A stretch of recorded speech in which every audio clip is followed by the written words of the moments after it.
Hola, cordial saludo. Se inicia aquí Metrópoli, el programa institucional del Consejo de Bogotá. Varios temas llevaremos hoy para ustedes como salud, educación y convivencia ciudadana. Aquí presentamos la visión de la ciudad desde el Consejo de la capital de Colombia. Soy Juliana Herrera y como siempre, bienvenidos.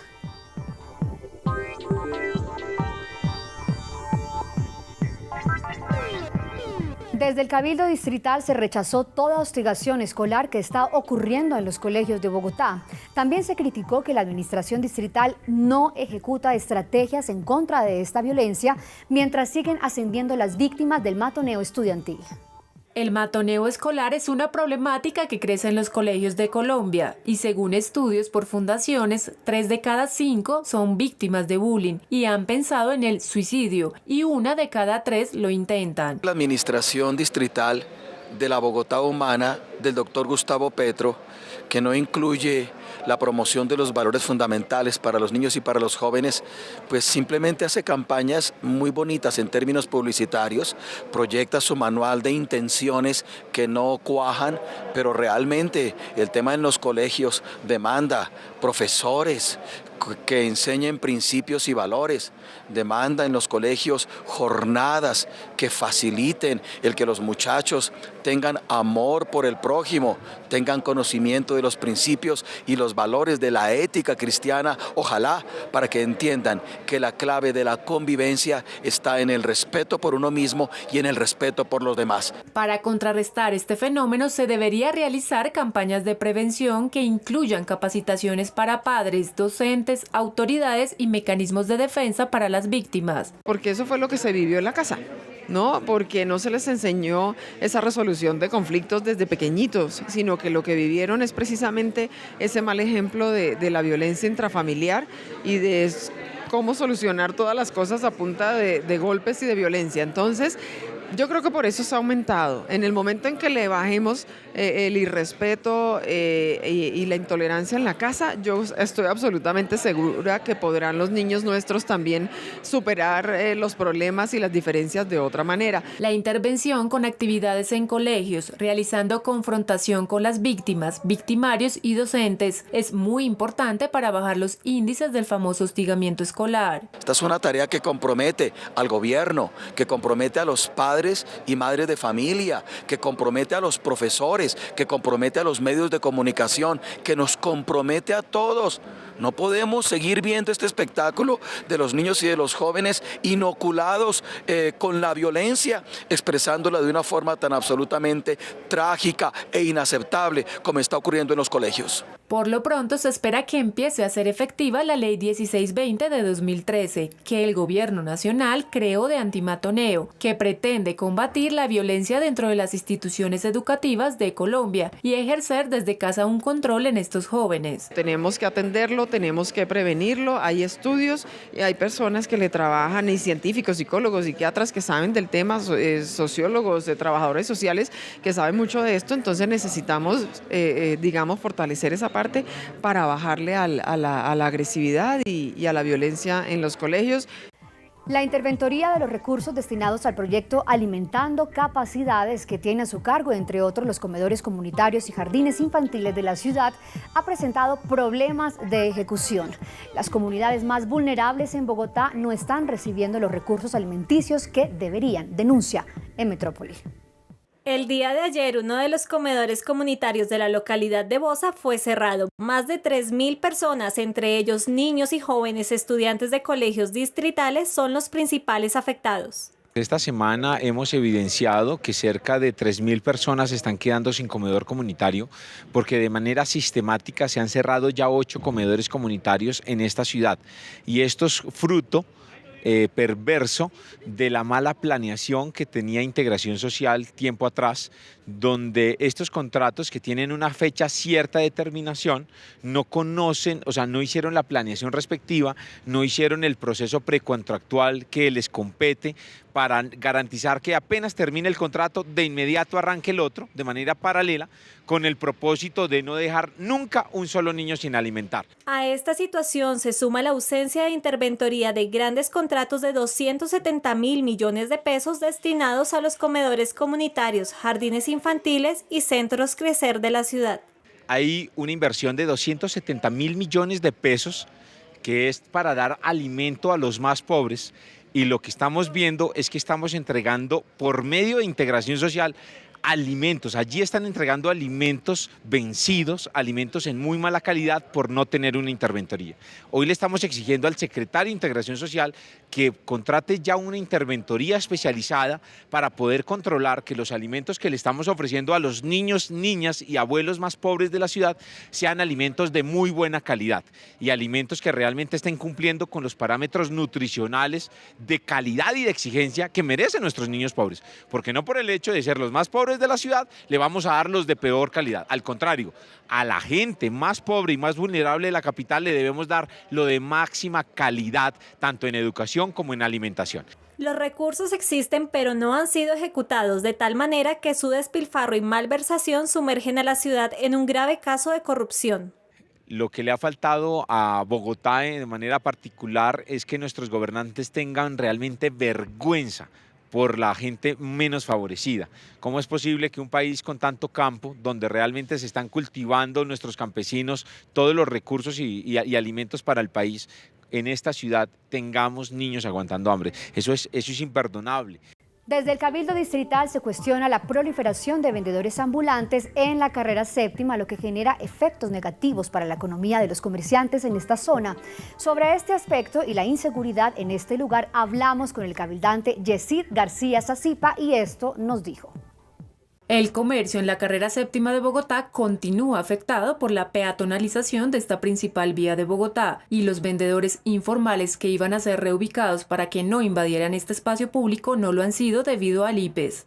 Los comerciantes se quejan por la baja en sus ventas e inseguridad que se ha incrementado en el sector, ya que a diario se percibe indigencia y delincuencia robando a los ciudadanos que caminan en la carrera séptima, aseguró la cabildante Olga Victoria Rubio. Pero se debe revisar y no cometer los errores que ya históricamente se ha venido viviendo con los vendedores ambulantes. Ellos no se nos pueden convertir en un problema, ellos tienen que ser también aliados, pero en esa alianza y en ese derecho al trabajo se tienen que organizar y tienen que garantizárselo, y eso es una responsabilidad que tiene el IPEX. Aunque el concejal Yesid García apoya el trabajo informal, sí cree que se debe mejorar con políticas de reubicación a estos vendedores de la séptima y no afecten a los comerciantes formales de este sector. Antes de la peatonalización hubo un censo de vendedores ambulantes. Si la gente que está hoy en la séptima es la que pertenece a ese censo, hay que darles el derecho al trabajo. Si no son de ellos, si es gente que llegó después, me imagino que las autoridades tendrán que proceder dentro de los marcos de la Constitución y la ley para preservar la peatonalización y que no se convierta en un desorden. Igualmente, a esta zona han llegado más vendedores informales de los que se encontraban, ya que el gobierno distrital no ha cumplido con la reubicación de ellos a través de las estrategias que maneja el IPES y el espacio público se encuentra invadido por ellos. Yo llegué muy temprano a la séptima y me fui caminando, aproveché. Personas dormidas, personas en la calle, habitantes de calle, en donde esto genera inseguridad, genera, por supuesto, un mal aspecto. ¿Qué quiere decir? Que no solamente se ve, sino que también verdaderamente no se está apoyando, no se está haciendo un buen trabajo y que lo que las personas están diciendo de las denuncias son hechos ciertos. Allí se está convirtiendo en espacio de microtráfico, espacio de desaseo, invasión del espacio público, hechos ilegales, atracos, raponazos, y esa no era la intención, esa no es la finalidad que tiene la carrera séptima, que son calles emblemáticas, conectan el centro de la ciudad, y lo que estamos convirtiendo es en un lugar donde no queremos ir, en un lugar indeseado por los bogotanos. Lo que está claro es que el Instituto para la Economía Social IPES debe ejecutar más estrategias de inclusión laboral en el comercio en este sector, aparte de que la policía brinde seguridad a los ciudadanos y poder conservar esta peatonalización. Primera pausa para comerciales en nuestro programa, pero al regresar, como siempre, espere la mejor información del Cabildo Distrital. Antes los quiero dejar con nuestra cuenta en Twitter, @metrópoli-bogotá, para que nos sigan y se enteren de todo lo que ocurre en la ciudad. Ya regresamos.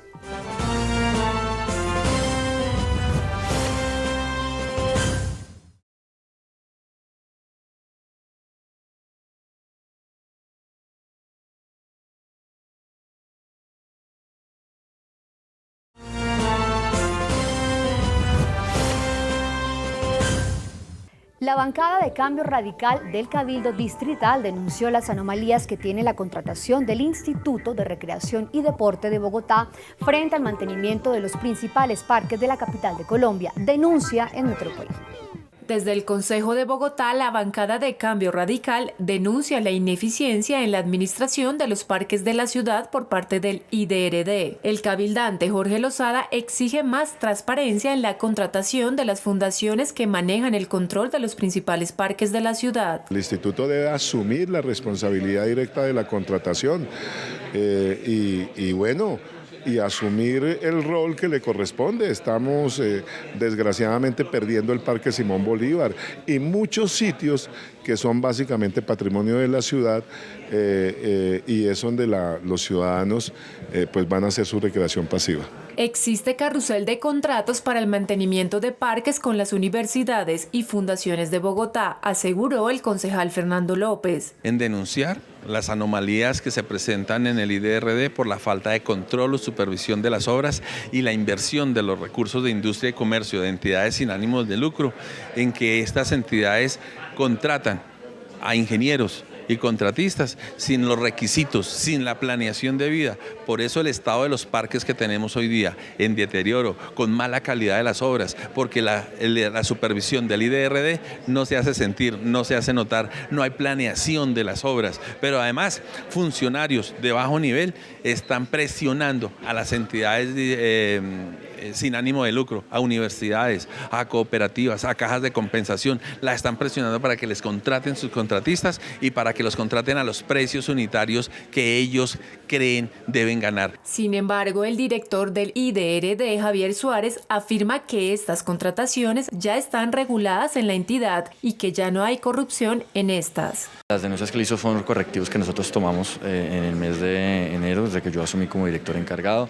Los recursos a través de una fiducia privada del llamado Acuerdo 78, cuando llegamos paramos esos recursos, investigamos qué se hacía con esos recursos, solicitamos a la Secretaría de Hacienda que no se hiciera más esa exención y que para el mantenimiento de parques esos recursos ingresaran al presupuesto corriente para someterlos a la Ley 80, donde esperamos que el Consejo de Bogotá tenga en cuenta que son nuevos recursos que estaban en una fiducia privada y que ahora deberían estar en el Instituto Distrital de Recreación y Deporte para que sean sometidos a la ley. Se hace el llamado a los organismos de control de Bogotá que investiguen estas anomalías en el Instituto de Recreación y Deporte, de las cuales se están viendo afectados el mantenimiento de los parques de la capital. La invitación que yo le hago a los organismos de control, establecer las responsabilidades y en dónde pueden estar esos focos de corrupción en el Instituto de Recreación y Deporte. El cabildante Celio Nieves Herrera del Partido Polo Democrático denunció el mal estado de la principal vía de acceso al Parque de la Florida en Bogotá. Además, aseguró que tiene muy pocos visitantes este lugar a causa del deterioro de esta carretera. El concejal Celio Nieves denuncia el mal estado de una de las vías principales de acceso al Parque de la Florida de Bogotá. Es difícil la situación de accesibilidad y movilidad que sufren los habitantes de la localidad de Engativá, específicamente en lo que concierne a la vía que bordea todo el Parque de la Florida. Esta es una vía que conecta la parte occidental de la localidad décima de Engativá con el Parque Regional de Bogotá, La Florida. Y como ustedes se han podido dar cuenta, tenemos una vía totalmente deteriorada, totalmente dañada. Y tanto en época invernal como en época de sol, pues es muy difícil transitarla. En razón a que dicha avenida lleva varios años sin ningún tipo de mantenimiento, intervención o arreglo, su deterioro es bastante ostensible. Los cráteres abundan a lo largo y ancho de la misma. Esto lleva muchos años y si uno observa se da cuenta que no tiene por ninguna parte una muestra de 1 centímetro de pavimento. Al salir de la plaza principal de lo que se llamaba antiguamente el pueblo de Engativá, encontramos algunas muestras de vía pavimentada, pero metros después ya totalmente dañada. Los conductores que transitan a diario por esta vía de la localidad de Engativá de Bogotá ya están cansados de que sus carros se deterioren por el pésimo estado de esta vía. Toda la vía de aquí al 80, las 2 entradas, está en un estado terrible, se puede ver. Los carros se desajustan. En este invierno pues se vuelve peor, pues esto se va a volver totalmente intransitable. Ojalá la alcaldía tome medidas y pueda reparar esto rápidamente. Este es el reflejo de la burocracia y a donde van a parar todos los recursos, a los bolsillos y no a donde deben de ir. Que organicen, así sea con la alcaldía de Cota, por mitad o algo, porque imagínense, siendo esto un parque y como está, eso sí es, lamentablemente, es así. Según el cabildante Nieves, el número de visitantes de este parque ha disminuido notablemente por el deterioro de esta vía y ni el IDU ni la unidad de malla vial y mantenimiento se pronuncian al respecto. Periódicamente nuestros concejales realizan debates en pro del bienestar y una mejor calidad de vida de todos los bogotanos. Uno de estos debates se llevó a cabo en días pasados con el fin de hacer un proyecto de acuerdo a favor de los ciudadanos de la capital de Colombia. Veamos de qué se trata. El concejal Horacio José Serpa creó un proyecto de acuerdo en donde se establece la obligatoriedad de que en los lugares públicos de Bogotá se tengan desfibriladores para casos de emergencias. Este proyecto de acuerdo de mi autoría busca que sea obligatorio el uso de desfibriladores en los centros comerciales, en las entidades públicas, en los colegios distritales, en los aeropuertos. ¿Por qué? Porque a cada persona le puede dar un paro cardiorrespiratorio y estos elementos, estos desfibriladores externos automáticos son la herramienta para que esas personas puedan sobrevivir. Pero lo que busca este proyecto es salvar vidas, buscar la forma de que las personas que sufran de un infarto, de un paro cardiorrespiratorio, no mueran, sino que sean atendidas prontamente en los sitios de alta afluencia en donde estén. Buscar una forma para reunirnos con la Secretaría de Hacienda, con la Secretaría de Educación, con la Secretaría de Gobierno y con la Secretaría de Salud para ver cómo entre todos, Consejo y Administración, sacamos adelante la forma de conseguir esos recursos y poder, a través de ese concepto positivo, sacar adelante el proyecto. Se espera que en los espacios de alta afluencia de personas se use esta alta tecnología en donde el propósito de esta es poder salvar vidas. Este caso de los desfibriladores externos automáticos se ha evidenciado en todos los países. Uno viaja fuera del país y llega al aeropuerto de Miami en los Estados Unidos y lo primero que se encuentra es un aparato de estos, y va a Europa y en un centro comercial lo que ve son estos desfibriladores, y también en otros países de Sudamérica. Entonces ya está probada la eficacia y la eficiencia de estos desfibriladores. Igualmente, el cabildante Jairo Cardoso demuestra su apoyo a esta iniciativa del cabildante Serpa, que ayudará a contrarrestar las muertes por infartos que se han incrementado en los últimos años en el país. Hemos presentado en el día de hoy una ponencia positiva al proyecto de acuerdo que ordena la instalación de desfibriladores en todas las instituciones públicas del Distrito Capital y en sitios de aglomeración. Nos parece que es un proyecto muy importante, muy necesario. Es casi tan necesario como tener instalados los extintores en los lugares de afluencia del público. Y de otra parte tenemos también unos diagnósticos que nos muestran que cuando una persona sufre un ataque cardíaco, el tiempo de supervivencia para poder ser atendido con posibilidad de éxito es de aproximadamente entre 7 y 8 minutos. Si no es atendido en ese término, es muy probable que las consecuencias sean fatales. Los desfibriladores definitivamente salvan vidas y los recursos que haya que invertir en esto, pues siempre eran recursos bien invertidos, porque usted lo ha dicho, cuánto vale una vida. Muy bien, momento de hacer una segunda pausa en nuestro programa, pero al regresar espere toda la información del Cabildo Distrital y, por supuesto, la labor que desempeñan los 45 concejales del distrito. Recuerden seguirnos en nuestra cuenta en Twitter, @Metrópoli Bogotá. Ya volvemos.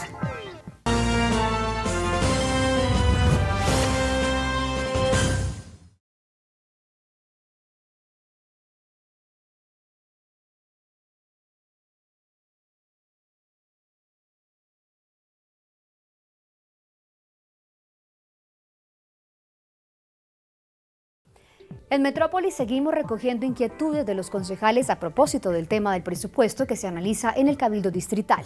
Hay muchas preguntas, aquí se las solventamos. Como ambicioso calificaron los concejales el proyecto de presupuesto que por 14.6 billones de pesos le presentó la administración distrital al Cabildo de la ciudad para su estudio y aprobación. Unos recursos muy significativos están asignados al tema de educación y de integración social.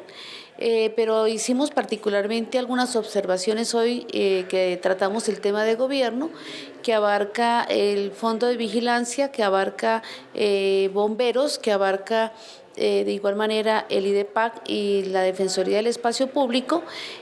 Primero llamamos la atención sobre el recorte de algunos rubros y particularmente hicimos referencia a bomberos. Hoy tenemos una sala de crisis que falta toda la plataforma tecnológica y llamamos la atención precisamente en revisar ese presupuesto. Es muy importante que la ciudad se ponga a tono con la atención de emergencias y atención de situaciones adversas que atienden bomberos y que no solamente atiende la ciudad, sino que también ha sido solidario con las necesidades de los municipios aledaños. La gran intención es que podamos escuchar a cada uno de los sectores y hagan las aclaraciones de cuáles son los alcances en la inversión, en los gastos que se requieren con la aprobación que está en el Consejo en este momento del presupuesto. Creo que siguen fuertes las inversiones sobre los sectores de salud y educación, que es lo que realmente se quiere abanderar el programa progresista, y vemos con buenos ojos lo que significan programas para adaptación al cambio climático, el caso de la fortaleza, el fortalecimiento en el tema de las víctimas, de las personas desplazadas y la situación de los derechos humanos, que es donde se encuentran las banderas de este presupuesto presentado por la administración. Otras voces consideran que la parte social no sale bien librada. Tenemos varias preocupaciones. Quisiera resaltar una el día de hoy, es en el tema de la alimentación. Bogotá Humana, dice el alcalde, pues se ha caracterizado por llegar a los más necesitados. Pero no es cierto cuando en el presupuesto del 2014 se pretende reducir en un 35% la alimentación, que es algo tan fundamental, es lo más importante para las familias más vulnerables. Eso es lo que vemos en este presupuesto y es uno de los puntos donde vamos nosotros a reclamarle a la administración que no puede ser que después de cerrar los comedores comunitarios, de dar unas canastas mal hechas para la gente, para los niños, pues ahora pretenda rebajar un 35% el presupuesto que se destina para la alimentación en Bogotá. Los concejales ya iniciaron la revisión de la iniciativa para determinar su viabilidad. Con un proyecto de acuerdo se pretende crear un fondo de reposición para los vehículos que en este momento están recibiendo los carreteros que se sometieron al programa de sustitución de vehículos de tracción animal, según la concejal Clara Lucía Sandoval. Lo que se busca es evitar un problema social en unos 10 años cuando estos vehículos ya salgan de funcionamiento, los que han recibido, y que pues ellos se encuentren que no tienen con qué trabajar. Antiguamente ellos podían reponer de diferentes formas los caballos, pero no queremos que esto vuelva a suceder, sino que ellos por supuesto tengan la posibilidad de reemplazar sus vehículos. La administración nos ha dado un concepto negativo, nos dice que esto aumentaría el parque automotor de Bogotá, lo cual no es cierto, porque precisamente esos vehículos en este momento ya están circulando o van a circular, y lo que entraría el fondo de reposición pues es eso, a reponerlos, a reemplazarlos.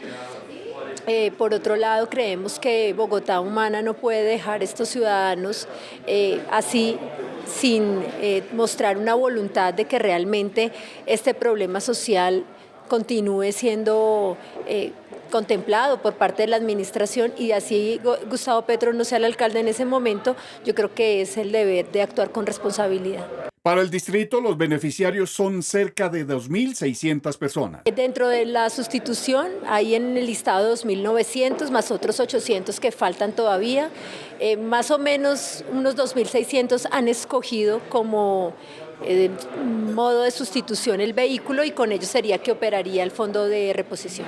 Este fondo no generará mayores recursos económicos a la administración de Bogotá. Lo que estamos haciendo es precisamente que se motive y que se incentive el fondo para que sean ellos mismos, para que se den las contribuciones y no se convierta en un impacto fiscal para la administración distrital. La cabildante le hizo un llamado a los dueños de estas carretas para que se acojan al cronograma de sustitución diseñado por la Secretaría de Movilidad. Muy bien, llegamos al final de Metrópoli, el programa institucional del Consejo de Bogotá. Ustedes, como siempre, gracias por su sintonía.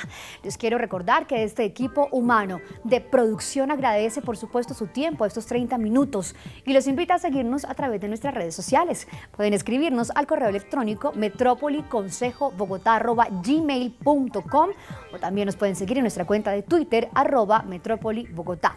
Soy Juliana Herrera. Feliz noche para todos y para todas. Nos vemos en una próxima oportunidad. Adiós.